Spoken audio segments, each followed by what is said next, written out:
Hello guys, তো চলো তোমাদেরকে দেখাই আজকে আমি কি বানাচ্ছি। তো আমি এখানে নিয়ে নিয়েছি একটু মাছের ডিম। তো মাছের ডিমটা আমি ভালো করে ধুয়ে নিয়েছি।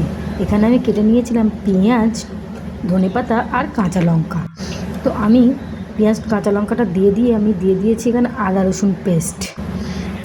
তারপর আমি দিয়ে দিলাম নুন, লঙ্কা পাউডার আর হলুদ পাউডার আর জিরে মরিচের পাউডার দিয়ে আমি এটা ভালো করে ডিমটা পেঁয়াজটা আমি মেখে নিচ্ছিলাম, ভালো করে চটকে নিচ্ছিলাম, যেটা আমার আগেই চটকানো উচিত ছিল। তারপর আমি এখানে ভালো করে ওটা মেখে নিচ্ছিলাম। তারপর আমি ওপরে একটু বেসন দিয়ে দিলাম। এদিকে আমি কড়াইটা চাপিয়ে দিয়েছি। তেলটা গরম না হতে হতে আমি একটু তেলটা ঘুরিয়ে নিচ্ছিলাম। তারপর আমি একটা একটা করে ডিমের বড়া ছাড়তে শুরু করে দিলাম। তো এখানে দেখো কি সুন্দর ভাজা হচ্ছে। এটা আমরা দুপুরে আজকে লাঞ্চে খাবো। তো একটা একটা করে আমি সব কটা বড়া ছেড়ে দিলাম। তো দেখো আমি বড়াগুলো উল্টেও নিয়েছি। দেখো এখানে আমার বড়াটা কমপ্লিট হয়ে গেল।